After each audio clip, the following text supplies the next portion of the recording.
हाय दोस्तों, एक बार फिर से हाजिर हैं लेके सच्ची कहानियाँ। एक बार ब्रह्मा और जी और श्री हरि विष्णु में उम, विवाद छिड़ गया था कि मैं बड़ा हूँ तो मैं बड़ा हूँ। दोनों लोग आपस में कह रहे थे कि कौन सर्वश्रेष्ठ है। तो नारायण कह रहे थे कि मैं सर्वश्रेष्ठ हूँ और ब्रह्मा जी कह रहे थे कि मैं सर्वश्रेष्ठ हूँ। इतने में एक बहुत बड़ा प्रकाश पुंज वहाँ उत्पन्न हुआ। उसे देखकर दोनों लोग चकित रह गए। उसका कोई छोर का पता ही नहीं चल रहा था।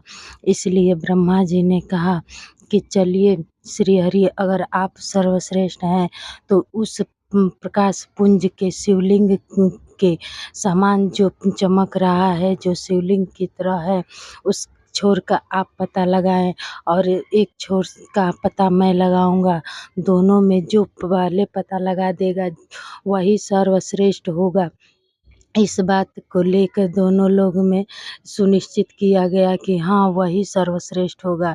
यही सोचकर श्री हरि ने एक छोर के तरफ चले गए या दूसरी तरफ श्री ब्रह्मा जी चले गए। इतना में श्री हरि कितना हो भी ढूंढे, उनको कोई छोर नहीं मिला।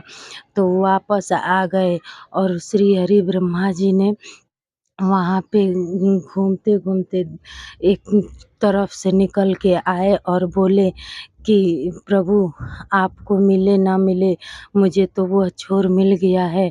और प्रकाश पुंज जो है वो मुझे पता चल गया है कि अगर आपको यकीन नहीं होता है तो इस केतकी के फूल से पूछ लीजिए कि मैं सत्य कह रहा हूँ कि मैं उस प्रकाश पुंज का पता लगा लिया हूँ। मैं आखिरी छोर तक गया था। इतने में शिव शंभू भोलेनाथ वहाँ प्रकट हुए और गुस्से से लाल हो गए और बोले कि आप क्यों असत्य बोल रहे हैं कि वह जो प्रकाश पुंज की तरह चमक रहा है वो मैं ही हूँ, वह मेरा ही शिवलिंग है। और आप झूठ बोल रहे हैं, असत्य बोल रहे हैं कि मैं उस के छोर तक चला गया हूँ। अपनी सर्वश्रेष्ठता सिद्ध करने के लिए आप इतने महान ब्रह्मदेव हैं, फिर भी आप झूठ बोल रहे हैं और असत्य का सहारा ले रहे हैं। बदले में आपके साथ यह केतकी का फूल भी दे रहा है, ये असत्य बोल रहा है।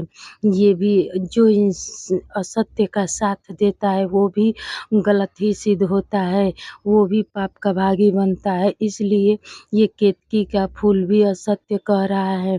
तो हे प्रभु, आज के बाद से यह केतकी के फूल हमारे ऊपर कभी नहीं चढ़ाया जाएगा, क्योंकि यह उस पात्र ही नहीं है जो किसी के ऊपर अर्पित किया जा सके। खास करके मैं तो इसके कभी भी अपने ऊपर स्वीकार नहीं करूँगा। आज से ही ये केतकी का फूल का मैं प्रतिज्ञा कर रहा हूँ, कभी भी यह फूल मेरे ऊपर नहीं चढ़ाया जाएगा। तो दोस्तों, जो भी इंसान अगर असत्य का साथ देता है वो भी असत्य ही माना जाता है, वो भी पाप का भागी